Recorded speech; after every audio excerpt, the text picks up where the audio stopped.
บานเตลาวพรีเมียร์ลีกจำในมือวันอาทิตย์ที่19 มิถุนายน 2016 เป็นการแข่งขันในนัดที่83ของการแข่งขันสดอยู่1คู่ซึ่งก็เป็นนัดที่ผ่านมาจากการเปลี่ยนเอาทางท่านเดวิดบูธในนามผู้ฝึกมาเป็นทั้งทานวิโตริโนต้องเบิ่งนะว่ายาวๆนี่จะเป็นอะไรผลงานในตอนนี้การแข่งขันได้เริ่มต้นขึ้นแล้วเป็นทางด้าน VSV ได้เปิดบานก่อนเคลียร์บานอย่างวันนี้บานติดมิลเลียมสกัดได้วิรพัฒน์เอาบานลงเอาจังหวะนี้โซกับขึ้นหลังสั้นไปแต่ว่าถึกทางนี้โก้ตัดไปแล้วมีโอกาสจังหวะนี้ประตูขึ้นนำของทางด้านล้านสร้างยูไนเต็ดจากจังหวะความผิดพลาดของกองหลังวีรพัฒน์หัวหน้าทีมส่งผลให้ทางเบื้องของเดียโก้ก็ตัดบานไปยิงได้แบบง่ายๆเห็นให้ทางเบื้องของล้านสร้างขึ้นนำในตอนนี้1-0เบื้องจังหวะนี้การดึงบานนี้พุกษาประตูไปในว่าบุมิไผ่เฝ้าเฮือนแล้วก็ยิงเข้าไปง่ายๆความผิดพลาดจากการส่งบานกับคืนหลังที่บดีของหัวหน้าทีมผู้ตัดสินจังหวะนี้ยอดเข้ามาได้ดีเดโก้บานลงแล้วก็เลือกมุมจังหวะนี้ยิงเข้าไป2-0ของทางด้านล้านสร้างและก็เป็นจังหวะการผ่านบานของทางผู้ตัดสินมาจังหวะนี้ต้องแบบนี้เนาะเรียกว่าเป็นลีลาการแสดงความดีใจของเดียโก้ซินวากองหน้าเซาอุรุกวัยของทางล้านสร้างเบิ่งจังหวะนี้เอาบานลงนี่เรียกว่าเลือกเลยนะว่าจะยิงซ้ายหรือขวาผ่านมือของซันติซุกแบบง่ายๆเข้าไปดานิโลเข้ามาซ่า2-0แล้วล้านสร้างขอนสวรรค์จะตั้งเข้าไปในแต่ว่าโทสกัดโอ้โหจังหวะนี้อันตรายแต่ว่ายังได้ต่อทางขอนสวรรค์จังหวะนี้เปิดเข้ามาหน้าประตูเลยก็แฮตทริกจนได้จากการยิงของเดียโก้ซินวาลงมาในครึ่งเวลาที่1นี่ได้ว่าเป็นพระเอกคุกเงาตัวจริงแต่ว่าเป็นคุกเงาบานเตทั้งเดียโก้ซินวายิงแฮตทริกได้ก่อนที่จะจบการแข่งขันในครึ่งเวลาที่1มาเอาอีกตืมจากวันนี้คือกองหลังของทาง VSV นี่มาหุ่มจับทางด้านเมื่อของคอนสวรรค์โดยที่ปล่อยให้ทั้งเดียโก้นี่แลนตื่มขึ้นมาจังหวะนี้ก็โยนเลิกเข้ามาต้องระวังจังหวะนี้ถึกเกี่ยวยกบานแล้วก็เข้าเป็นประตูไปจังหวะการจ่ายบานเข้ามานี่เรียกว่ากองหลังนี่เข้าบ่ถึง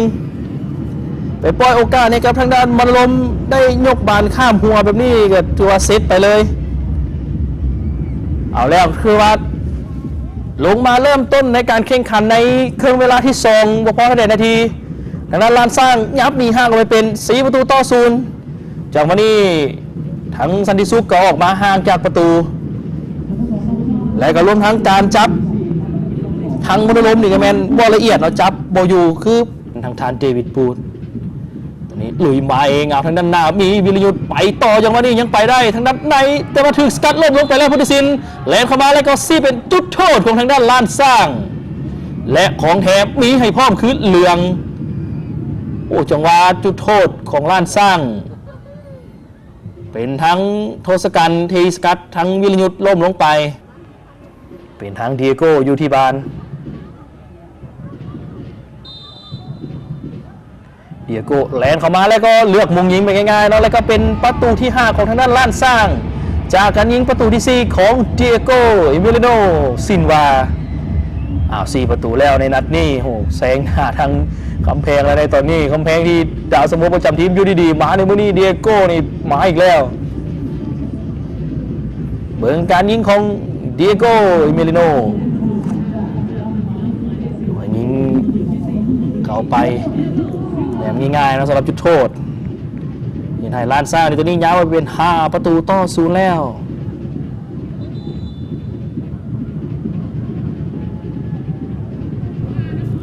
บานอยู่ที่มานลมให้สัญญาณอะไรกับเปิดเตะแจเข้ามาแต่ว่าบานกันยังบุทันออกหรือบอลจังหวะนี้ถ้าบุทันออกนี่เป็นประตูแล้วจังหวะนี้